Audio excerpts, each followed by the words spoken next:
नाम भोजन करना नहीं है, उसे चबाना और उसे पचा करके उसका रस बन जाना और पूरे शरीर में वो रक्त बन करके प्रवाहित हो जाना, ये कहलाएगा कि हाँ आपने भोजन किया है।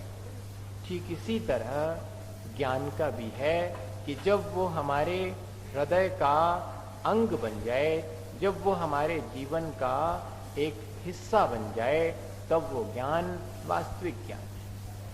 हम इन दिनों निरंतर अपने ही जीवन के विकास के बारे में बहुत सारी बातें जान रहे हैं, सीख रहे हैं, समझ रहे हैं। और इन सब की कसौटी क्या है? यही कि कितनी बात हमारे अपने जीवन में हमने उतारी है। क्योंकि जीवन में जितनी बात उतरेगी उतनी अधिक कर्मों की स्थिति पर प्रभाव पड़ेगा। और हमें करना क्या है? करना यही है कि जो कर्म हमने बांधे हैं, अज्ञानतावश बांधे हैं, ज्ञान के द्वारा उन कर्मों को हम काट लेवें, उन कर्मों से हम पृथक हो जाएं। हमने अपनी अज्ञानतावश बहुत सारे बुरे कर्म बांधे हैं, जिनमें से एक है मिथ्यात्व। दर्शन मोहिनी कर्म हैं जो हमारी अज्ञानता से हमारे साथ जुड़ा हुआ है। हम इन दिनों क्या समझ रहे हैं? उस दर्शन मोहिनी को कैसे तोड़ें, इसकी भूमिका बना रहे हैं। अभी सिर्फ भूमिका बनी है, वो कब टूटेगा, टूट गया तो पता लग जाएगा, ये भी नहीं कह सकते। पर वो दर्शन मोहिनी तोड़ने के लिए भूमिका क्या बनाने पड़ेगी? तो मंद कषाय की भूमिका बनाना पड़ेगी। सच्चे देवगुरु शास्त्र का सानिध्य लेना पड़ेगा और उन सच्चे देवगुरु शास्त्र के सानिध्य में बैठकर 7 तत्वों के स्वरूप का अभ्यास करना होगा। और उस अभ्यास में से ये समझना होगा कि मेरा आत्म तत्व कैसा है, ये जो आत्मा है उसका स्वभाव क्या है, और उस स्वभाव के विपरीत जो भी हैं वे सब मेरे नहीं हैं। इस प्रकार अपने भीतर जब पर पदार्थों से रहित होकर के अपने ही आत्मा में रुचि होती है, तब कहना कि भूमिका बन गई। अब भीतर ऐसी, बाहर में भूमिका बनने पर भीतर क्या होता है? तो भीतर इसी को अपन कहते हैं कि कर्मों का क्षय क्षयोपशम या उपशम होने लगा। उपशम की परिभाषा दी है कि परिणाम विशेष के द्वारा जब हम कर्मों के आने वाले उदय को कुछ समय के लिए रोक देते हैं, उसे उपशम कहते हैं। आज हम इस तरह समझेंगे, क्योंकि अब हमें आचार्य भगवंत बहुत बारीक बात समझाना चाह रहे हैं जो हमारे भीतर घटित होती है। बाहर से हम उसका कोई हिसाब किताब नहीं बनाते। हमारी सच्चे देवगुरु शास्त्र पर श्रद्धा है, हमें 7 तत्वों का स्वरूप मालूम है, जैसा भगवान ने कहा वैसा हमको श्रद्धान है। इसके बाद कहते हैं कि ये तो बाहर का काम कर लिया, भीतर इसकी वजह से ऐसी भूमिका बनने से क्या काम होता है, ये थोड़ा सा समझना पड़ेगा। इसी को अपन करणानि योग की दृष्टि कहते हैं। और उस दृष्टि से समझते हैं कि भीतर करण का अर्थ है परिणाम। हमारे परिणामों में जैसा वाही में परिवर्तन हुआ है, उससे भीतर भी परिवर्तन होना चाहिए। ऐसा ना हो कि बाहर बाहर तो परिवर्तन हुआ और भीतरी परिणामों में कोई परिवर्तन नहीं हुआ। आज वो चीज क्या परिवर्तन होना चाहिए? भीतर में कर्मों की स्थिति और अनुभाग क्षीण होता चला जाता है। जैसे जैसे बाह्य में दृष्टि में निर्मलता आती है, इतना ही मोटा हिसाब समझना कि जो संचित कर्म हैं और उसमें से जो पाप कर्म हैं, विशेष रूप से मिथ्यात्व है, वो दृष्टि की निर्मलता से क्षीण हो जाता है। कभी कभी हम उसके उदय को कुछ समय के लिए रोक देते हैं, आने नहीं देते हैं, तब हमारी जो परिणामों की निर्मलता होती है उदय के अभाव में, उसे कहते हैं उपशम सम्यक दर्शन। जब हम अपने कर्मों को अपने सत्ता से भी समाप्त कर देते हैं, जो कर्म हमारी निर्मलता में बाधक थे, तो हमारे अंदर जब वो कर्म ही नहीं रहे जिनसे हमारी निर्मलता खराब होती थी, विकृति आती थी, हमारी दृष्टि ठीक नहीं रह पाती थी, तब वो कर्म हट गया तो कहते हैं ये क्षायक सम्यक दर्शन है। और अगर क्षय और उपशम दोनों की मिली जुली स्थिति है। गुणों का आंशिक रूप से प्रगटीकरण होना क्षयोपशम कहलाता है। क्षयोपशम की और भी परिभाषाएं हैं भैया, लेकिन अपन के समझने के लिए गोमट सार जी में बड़ी अच्छी सीधी परिभाषा दी। गुणों का आंशिक रूप से प्रकट होना ये क्षयोपशम कहलाता। अपन नहीं कह देते कि भैया हमारे ज्ञान को क्षयोपशम कम है अर्थात हमारे जो ज्ञान गुण हैं वो कमती प्रकट है, ढका ज्यादा है, प्रकट कम हुआ है। तो कहते जितने जितने हमारे गुण प्रकट होते जाते उतना उतना वो क्षयोपशम कहलाता है। इस तरह ऐसे ही दर्शन मोहिनी का भी हमारे भीतर क्षयोपशम है या कि उपशम हुआ है। क्षय तो आज के समय में होता ही नहीं है, क्योंकि क्षय के लिए बाह्य कारण चाहिए, किसी केवली शुद्ध केवली का पादमूल चाहिए, तब जाकर के हमारी परिणामों में इतनी निर्मलता आएगी कि हम अपने ही जो बांधे गए दर्शन मोहिनी या मिथ्यात्व कर्म हैं उसे हमेशा के लिए तोड़ पाएंगे।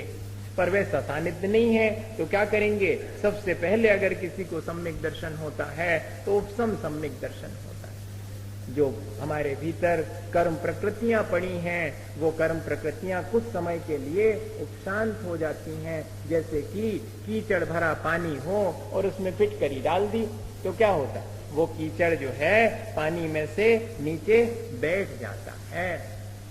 अब जब तो पानी कैसा हो गया? ऊपर ऊपर का निर्मल हो गया, लेकिन अभी भीतर तो उसके गंदगी पड़ी है। तो अंतर मुहूर्त के बाद फिर वो पुनः उदय में आ जाता है। उपशम सम्यक दर्शन के साथ यही है कि अंतर मुहूर्त को रहता है, उसके बाद पुनः प्रकृति का उदय आ जावे तो सम्यक दर्शन गड़बड़ा सकता है। क्षयोपशम सम्यक दर्शन में ये है कि जैसे कोई बच्चा आया और उसने उस पानी को थोड़ा हिला दिया तो नीचे थोड़ा जमा भी है और थोड़ी मिट्टी पानी में घुल भी गई। ये ऐसी मिली जुली स्थिति है ये क्षयोपशम की। इसका काल बहुत है। क्षयोपशम सम्यक दर्शन 66 सागर काल तक जो है रह सकता है। इतने समय तक तो आज के समय में हम चाहें तो क्षयोपशम सम्यक दर्शन तो अपना बना ही सकते हैं, और शायद सम्यक दर्शन तो पहले ही अपन ने समझ लिया कि वो नहीं होता। अब ये बात है कि हमारे भीतर अगर कर्मों की स्थिति में कुछ परिवर्तन हुआ है तो ही हम मोक्ष मार्गी कहलाएंगे। बाहर से देखने में सच्चे देवगुरु शास्त्र की जिसकी श्रद्धा है सो वो मोक्ष मार्गी है। ये अपन इतने दिन से समझते आ रहे हैं कि हमारी अगर सच्चे देवगुरु शास्त्र पे श्रद्धा है और हम वीतरागी के अलावा और किसी को नहीं मानते हैं, भगवान और गुरु और देव शास्त्र नहीं मानते हैं, इतने से हमारा काम चल जाए। लेकिन अगर भीतर परिणामों की अपेक्षा देखें तो कर्मों की स्थिति और अनुभाग में अगर परिवर्तन आया है तो ही हम वास्तव में मोक्ष मार्गी कहलाएंगे, वरना मोक्ष मार्गी नहीं कहलाएंगे। जब टोडरमल जी से पूछते हैं कि चौथे गुण स्थान में जो अविरत सम्यक दृष्टि है क्या वो मोक्ष मार्गी है, तो क्या जवाब देते? अबार कौनी आगे होसी निर्धार भया। अभी नहीं है, आगे होगा, ये बात तय हो गई, पर अभी मोक्ष मार्गी नहीं है। तो कहते सम्यक दर्शन तो हो गया और मोक्ष मार्गी नहीं है। तो कहते सम्यक दर्शन के साथ ज्ञान तो अपने आप हो जाता है, पर आचरण बुद्धि पूर्वक ग्रहण करना पड़ता है। आगे इसी ग्रंथ में जाकर के कहेंगे, जब हम व्रत नियम संयम बुद्धि पूर्वक, अपने आप नहीं हो जात व्रत नियम संयम भैया, सम्यक दर्शन के बाद बुद्धि पूर्वक व्रत नियम संयम जब अंगीकार करते हैं तब मोक्ष मार्गी वास्तव में कहलाएंगे। पर अकेले सम्यक दर्शन हो जाने पर भी मोक्ष मार्ग जहां मान लिया है तो वहां पर आशय यही समझना कि मोक्ष मार्ग अब प्रारंभ होने को है, इसलिए हमने चौथे गुण स्थान में भी मोक्ष मार्ग मान लिया। आज अपन को यही बात यहाँ पर समंतभद्र स्वामी करणाने योग की कसौटी पर कस करके अपने सम्यक दर्शन को देखना, अपनी श्रद्धा को देखना, उसकी बात बताते हैं। बड़ी कहना चाहिए पूरे 150 श्लोकों में सबसे ज्यादा कीमती और सबसे ज्यादा कठिन व्याख्या अगर है तो इस 33वें श्लोक की है। इसमें गड़बड़ होने में ज्यादा देर नहीं होती है। हम सब जो है अपने उपादान की दृष्टि से बहुत कमजोर हैं। ये गाथा हमारे लिए उत्थान में भी निमित्त बन सकती है, और इस गाथा का ठीक अर्थ नहीं लिया तो ये हमारे पतन में भी निमित्त बन सकती है। देखने में अभी तक यही आया है कि ये श्लोक ठीक अर्थ न लिए जाने से पतन का ही कारण बना है। लिए हुए व्रत नियम संयम भी लोगों ने छोड़ दिए हैं ऐसी व्याख्याएं इसकी होने से, और इतने ही नहीं, जो मुनि मार्ग है उसके प्रति भी लोगों के मन में उतनी श्रद्धा नहीं रही है। इसके ठीक अर्थ न करने की बड़ी सावधानी का काम है भैया। इसमें बहुत अच्छा लगेगा इसका अर्थ सुनते समय, और उस अर्थ में ही अगर अपन फूल गए तो समझ लो कि जहां हैं सो उते के भी नहीं रहे और नीचे तो गिरे। ये इसका इसलिए हमने पहले उसको बता दिया कि अपन पढ़ने जा रहे हैं, इसके पहले लगेगा कि बहुत अच्छा। हम तो पहले ही सोच रहे थे कि अपन ने जो सब कछु नहीं करो सो अपन अच्छे हैं।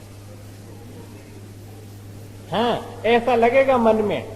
और ऐसे तो अपन ने ऐसी व्याख्या भी अपन ने सुनी हुई है कि ऐसे तो पिछी कमंडल इतने ले लिए कि सुमेरु पर्वत के बराबर ढेर लग गया होगा, पर अंतिम ग्रीवकलों की हद पायो अनंत विरिया पद पे सम्यक ज्ञान न लाधो दुर्लभ निज में मुनि साधो। तो वो दुर्लभ निज में मुनि साधो एक ही व्याख्या नहीं, ऊपर की व्याख्या अच्छे से कर लेते कि मुनि व्रतधार अनंत बार कई वक्त। बस एक ही लाइन में बड़ा मगन हो जाता चित्त कि बहुत अच्छे रहो, पर नहीं बन जाते तो जा लाइन अपने पे लागू हो जाती कि मुनि व्रतधार अनंत बार गई वक्त उपजायो।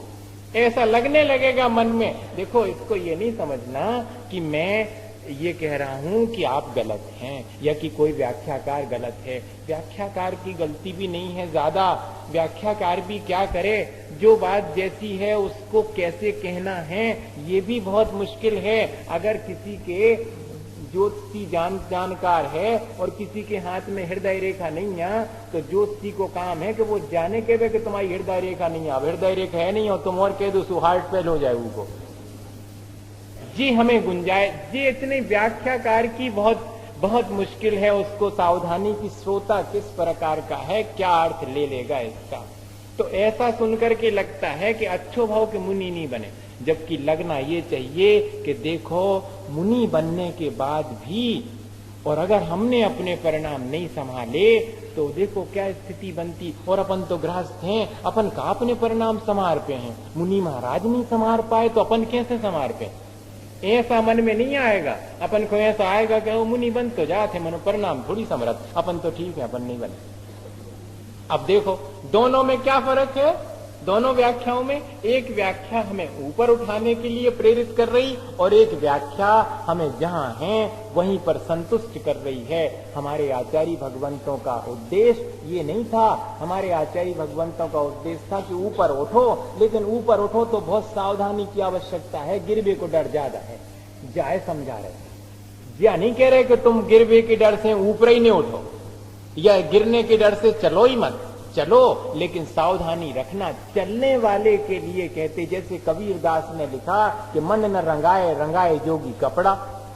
अब ऐसा लिख दिया तो उनको लगा कि जितने जो गेरुआ वस्त्र पहने रहते हैं इनने अपनो मन नहीं रंगा हुआ है कि कपड़ा है रंगा है, सपन को बे नहीं रंगाऊंगे। ऐसा अर्थ लेना चाहो तो ले सकते, लेकिन वो साधु को कान पकड़ रहे हैं कि तुमने गेरुआ रंग के कपड़ा पहन लिया, सो शाबाशी तुम्हारे लिए, इस बात के तो बहुत धन्यवाद है। लेकिन भैया जैसे तुमने कपड़ा केसरिया करे ऐसो मन सोई भगवान के रंग में केसरिया में रंग जातो तो क्या बात थी, सोने में सुहागा हो जाता। ये कहना चाह रहा व्याख्याकार। और अपन उस व्याख्याकार से ये ले ले में कि अच्छो भाव अपन ने तो रंगाई नहीं, कपड़े नहीं रंगा।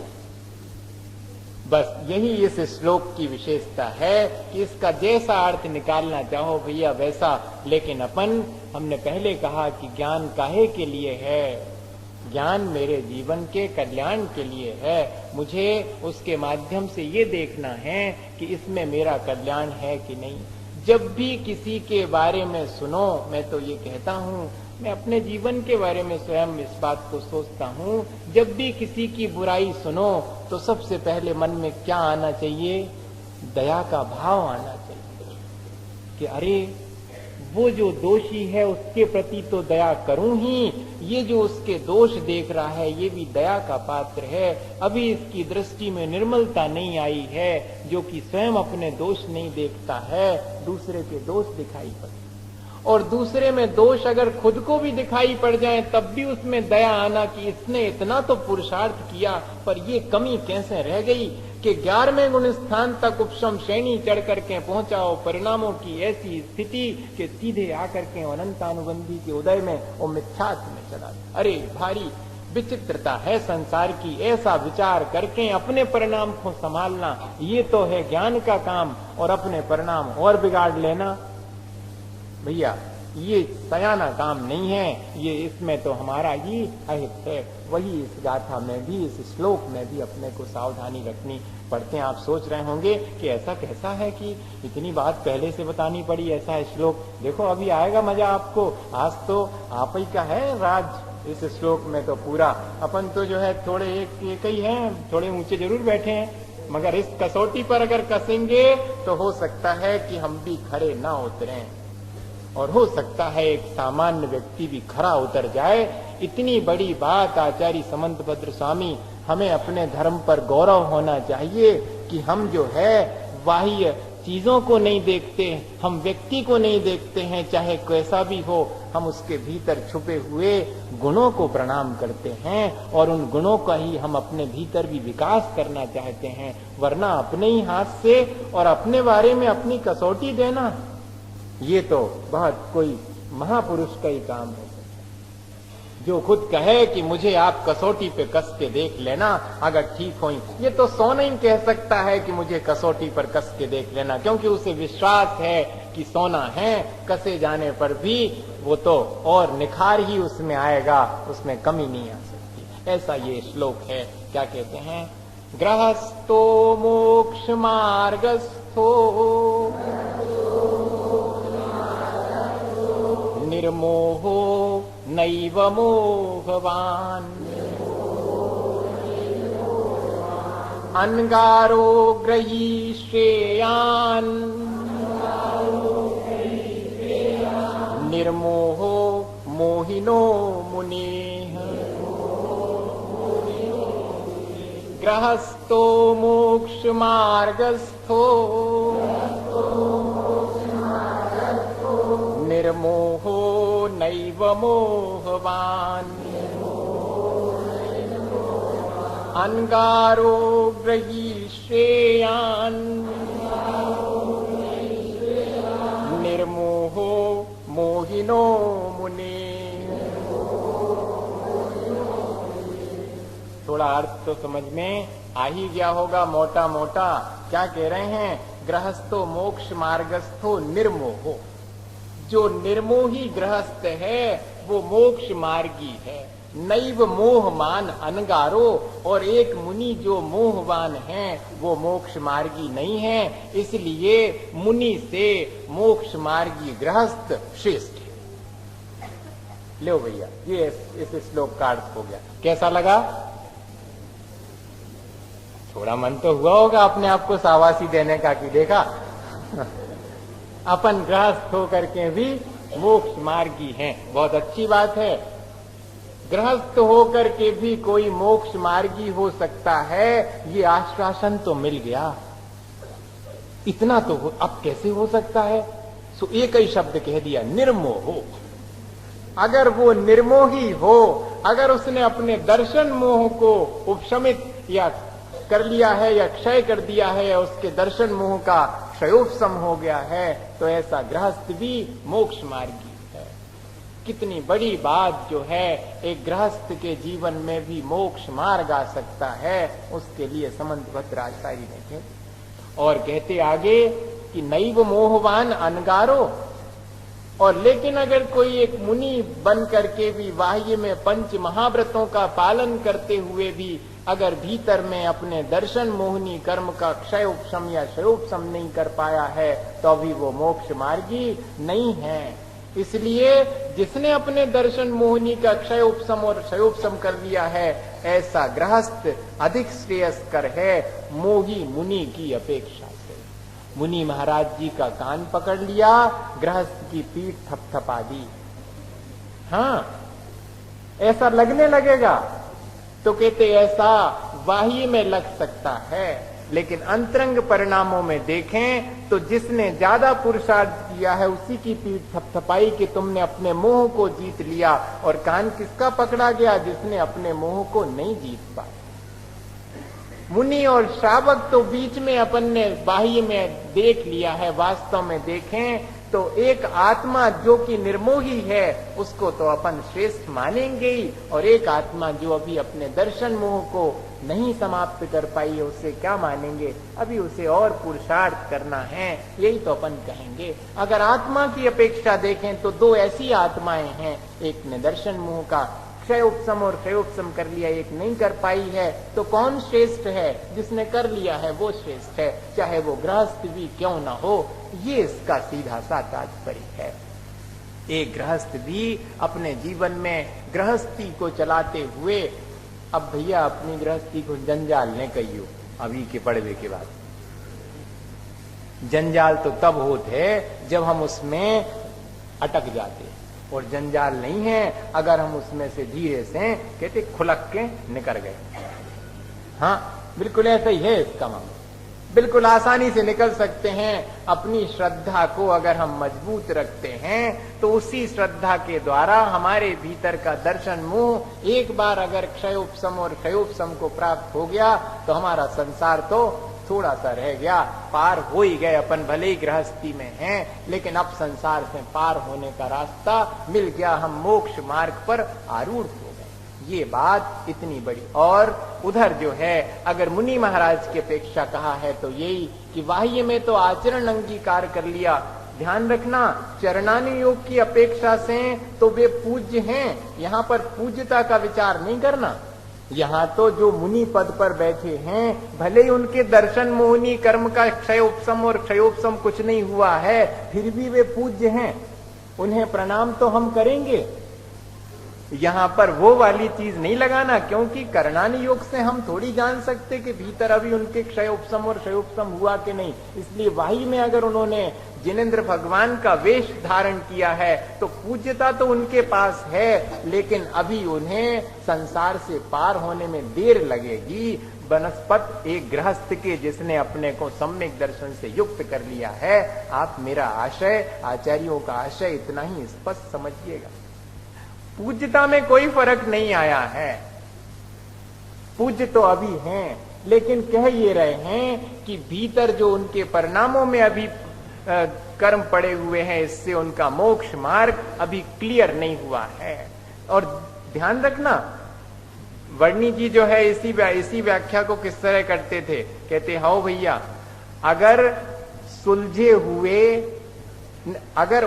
हुए मुनि को सुलझे हुए गृहस्थ का उदाहरण दिया है तो ध्यान रखना, उलझे हुए गृहस्थ को सुलझे हुए पशु का भी उदाहरण दिया है। हाँ, उलझे हुए मुनि को अगर सुलझे हुए गृहस्थ का उदाहरण दे के लाइन पे लाए हैं तो उलझे हुए गृहस्थ को सुलझे हुए पशु का उदाहरण दिया है कि एक पशु भी अगर सुलझा है, अर्थात उसने सम्यक दर्शन प्राप्त कर लिया है, तो तुम धरे रहो अपने सात तत्व के स्वरूप का अच्छा ज्ञान, कुछ नहीं होने वाला, वो सम्यक दर्शन की वो निकल के आगे। ये तो बिल्कुल ऐसा समझो कि बच्चे दौड़ में शामिल हुए हैं तो अपन क्या करते, देखो वो निकल गए आगे, तुम रह गए पीछे, दौड़ो और तेज दौड़ो। आगे बढ़ाने के लिए है ये भाव कि देखो तुमने इतना सब कुछ किया, और अगर कोई थोड़ा बड़ा हो, लंबा हो और उसके साथ छोटा बच्चा दौड़ रहा हो तो क्या कहते, देखो तुम इतने बड़े इतने लंबे हो करके, और वो देखो तुमसे आगे निकल गया। बस यही भाव आचार्यों का यहाँ है कि देखो तुमने मुनि बने, बाह्य में 5 महाव्रत अंगीकार किए, तुमने जिनेंद्र भगवान का वेश धारण कर लिया, देखो वो तुमसे आगे निकल गया। वो अभी गृहस्थ है, उसने अपने मोह को जीत लिया, उसने अपने दर्शन मुंह पे विजय पा ली, और तुम अपने दर्शन मुंह को, कहां रह गई तुम्हारे ग्रंथि, तोड़ो जल्दी से और आगे बढ़ो, तुम उससे आगे निकल सकते हो। तुमने अगर दर्शन मुंह को जीत लिया तो चारित्र तो तुम्हारे पास है ही, उस ज्ञान और चारित्र और आचरण से अंतर मुहूर्त के भीतर तुम तो उसके भी पहले मोक्ष पा सकते हो, क्योंकि ये पद उसी मोक्ष के लिए था। इसमें कहां कमी रह गई, इस तरफ इशारा कर रहे हैं। इसके लिए इशारा नहीं कर रहे हैं कि कोई दीनहीन हो जाए और कोई अहंकार कर देवे। मुनि इस बात को सुन के दीनहीन ना हो, बल्कि अपने पुरुषार्थ को जागृत करे, और श्रावक इस बात को सुन करके अहंकारी ना हो, बल्कि अपने पुरुषार्थ को और बढ़ा करके, और जब सोचे कि जब गृहस्थ में रह करके मैं मोक्ष मार्गी हो गया, तो अरे अब तो जल्दी से मैं मुनि बन करके और इस मोक्ष मार्ग पर आगे बढ़ के मोक्ष पा ही लूंगा। उसके लिए ये संदेश है। देखो कितना अच्छा इसका संदेश है, अगर अपन ऐसा लें तो। और भैया दूसरा तो हम पहले ही बता चुके, वैसा लेकर के और अपना और संसार बढ़ाना हो तो वैसा अर्थ भी ले सकते है ना। कितनी गुंजाइश इस श्लोक में, जैसा अर्थ लेना चाहे वैसा अर्थ तो सीधा लिखा हुआ है। पर हमें इससे संदेश क्या लेना है, यही लेना है कि हमारा ज्ञान और आचरण हमारे पास अगर है और दृष्टि में निर्मलता नहीं है तो वो ज्ञान और आचरण कार्यकारी नहीं होगा। इसलिए जल्दी करो, ज्ञान और आचरण के माध्यम से अपनी दृष्टि की निर्मलता कर लो, ताकि तीनों मिल जाएंगे तो हम जल्दी से मोक्ष मार्ग पर आरूढ़ हो जाएंगे। वैसे तो इस श्लोक से कहीं भी ये नहीं समझना कि चारित्र की यहाँ पर अवमानना हो गई है। इतने बड़े मुनि महाराज को कह दिया कि आप श्रेष्ठ नहीं हैं, गृहस्थ श्रेष्ठ है। तो किसको कह दिया? मुनि से गृहस्थ को श्रेष्ठ नहीं बताया, बल्कि मोही से निर्मोही को श्रेष्ठ बताया है। ऐसा आशय लेना इसका। श्रावक के लिए तो साधु श्रेष्ठ है ही, क्योंकि जिनलिंग को अंगीकार करे हुए है। कम से कम वाही में उस मुद्रा को तो धारण किया है जो भगवान ने की थी। इतना पुरुषार्थ तो किया, भीतर कोई घुंडी रह गई, कोई ग्रंथि रह गई है, अपने ही परिणामों की वजह से उसे तोड़ना आवश्यक है। तो और एक बात कहते थे वर्णी जी कि देखो भैया, तुम्हारी शुद्धोपयोग और शुद्धोपयोग की चर्चा से ज्यादा अच्छे वे घासोपयोगी है। घासोपयोगी कहते थे पशुओं को। तुम अपने शुद्धोपयोग शुद्धोपयोग की चर्चा ही में लेके भी अपनी घास खा करके और सम्यक दर्शन प्राप्त करके और आगे बढ़ रहे हैं। पंचम काल में देवों की पूर्ति कहां से होगी मालूम? स्वयंभू रमण के तिरंच जीवों से देवों की पूर्ति होनी है, और यहाँ के मनुष्यों से तो होनी है पूर्ति नरक की, ऐसा लिखा। तो अपना नाम उसमें नहीं लिखाना अपन को कि अपन को भी नरक जाना पड़े। और एक जगह तो लिखा कि नरक भी जाना पड़े तो कछु हर्जा नहीं है, सम्यक दर्शन ले करके जाएंगे। और देव भी नहीं होना, हमें देवों का अधिपति भी नहीं होना मिथ्यात्व के साथ, ऐसा भी है। यहाँ पर विशेषता किसकी बताते हैं? यहाँ पर विशेषता सम्यक दर्शन की है। यहाँ जिसने अपने दर्शन मोहिनी को जीत लिया है वो यहाँ विशिष्ट है। जब आगे अपन आएंगे तो ज्ञान की भी प्रशंसा करेंगे और चारित्र की प्रशंसा भी करेंगे, लेकिन अभी मुख्यता हम किसको दे रहे हैं? सम्यक दर्शन को मुख्यता दे रहे हैं। वास्तव में देखा जाए तो सम्यक दर्शन के साथ जो आचरण है वो श्रेष्ठ है। अकेले सम्यक दर्शन से भी काम पूरा नहीं बनने वाला है। शुरुआत तो हो सकती है, लेकिन पूरा तो चारित्र के माध्यम से ही होगा। मुख्यता तो उसी चारित्र की है।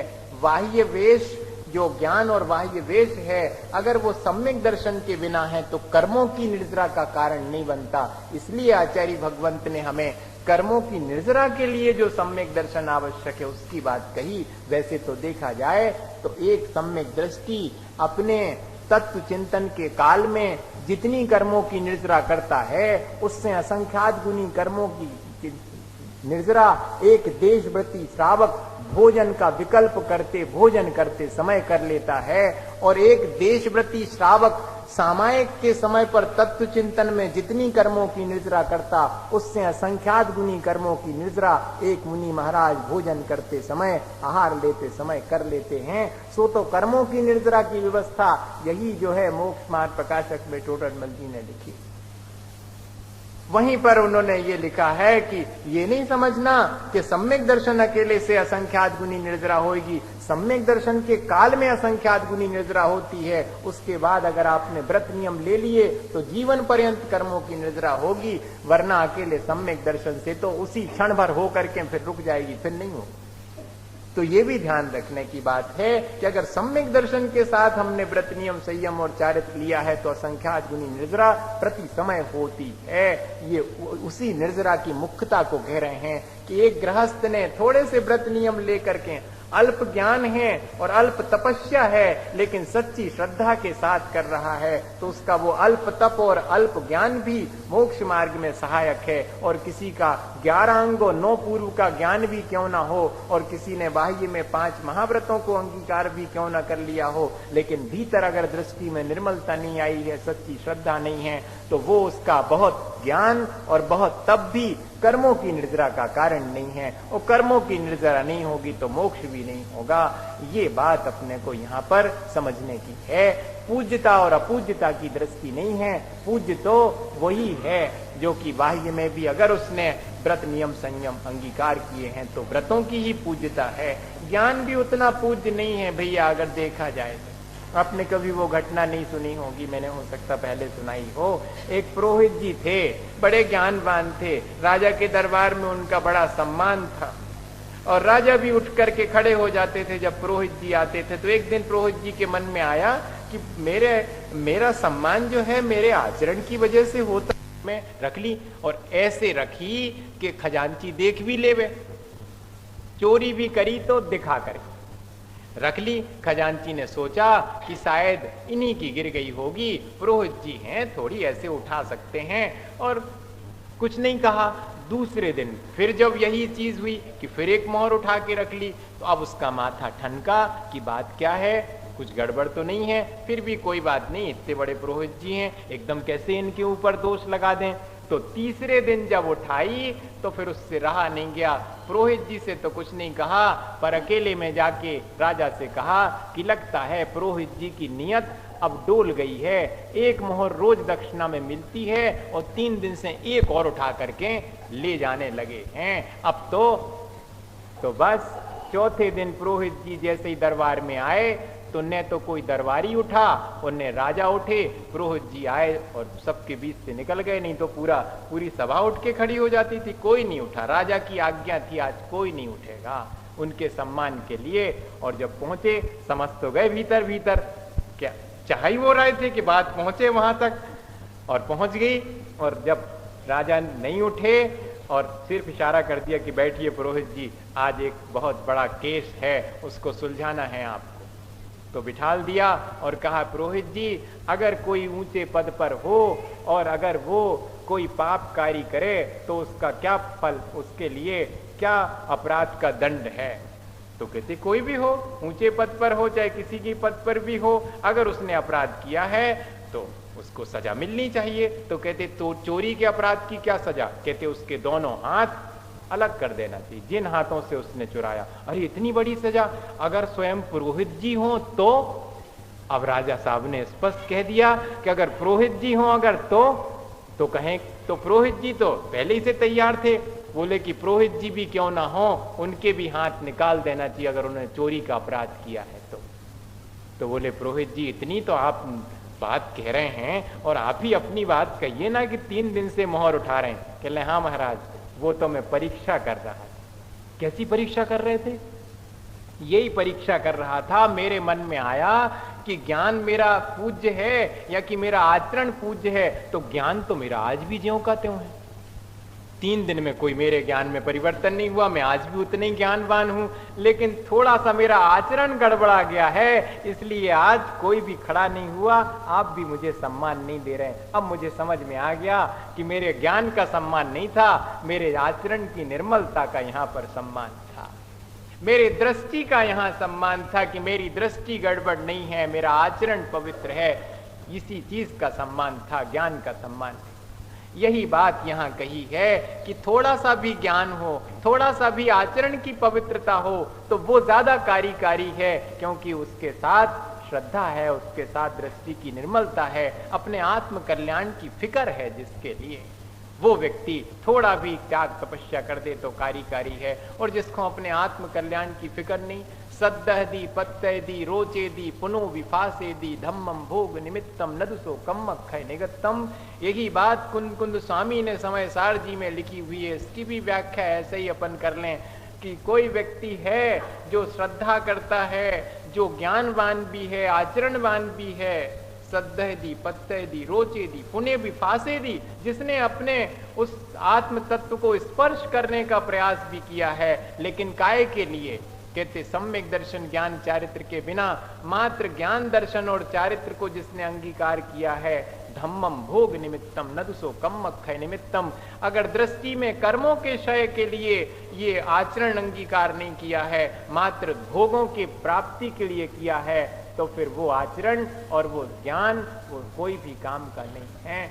ये बात यहाँ पर समझने की है। हमारी दृष्टि अगर ये है कि मैं ज्ञानवान होऊंगा, मैं चारित्रवान होऊंगा, मैं सच्ची श्रद्धा भगवान के ऊपर श्रद्धा रखूंगा, तो मैं रोज मंदिर आऊंगा तो मुझे अच्छा स्वर्ग का सुख मिलेगा, अगर ये धारणा है तो अभी आपकी सच्चे देवगुरु शास्त्र पर श्रद्धा ठीक नहीं है, आपका अभिप्राय ठीक नहीं है। अभिप्राय तब ठीक होगा जबकि हम इन तीनों के माध्यम से अपने कर्मों की निर्जरा करना चाहें, और कर्मों की निर्जरा तो होती है दृष्टि की निर्मलता आने पर। ये बात जो है यहाँ पर बहुत स्पष्ट अपन को समझनी चाहिए। और इस गाथा का अर्थ ऐसा ही एक और मेरा मन था कि श्लोक पढ़ लिया जाए, लेकिन नहीं, अब जो है अपना समय पूरा हो गया। क्या समझा अपन ने इस श्लोक से? यही समझा कि अगर हमारे भीतर दृष्टि की निर्मलता है, अगर हमारी श्रद्धा के माध्यम से हमने अपने कर्मों को क्षय कर लिया है या उपशमित कर लिया है या उनका क्षयोपशम कर लिया है, सम्यक दर्शन प्राप्त कर लिया है, तो हमारा मोक्ष मार्ग शुरू हो गया। और अगर हमने अपनी श्रद्धा को निर्मल नहीं बनाया है तो हम कितना भी बाह्य में आचरण करते रहें, फिर भी वो आचरण हमारे कर्मों की निर्जरा में सहयोगी नहीं है। और हमको कर्मों की निर्जरा तो जरूर से करनी है। इसलिए अब हमने जो ज्ञान के और आचरण अपना जीवन में अंगीकार किया है, उसके साथ अपने अभिप्राय को भी हम निर्मल बनाएंगे। इसी भावना के साथ बोलिए आचार्य गुरुवर विद्यासागर।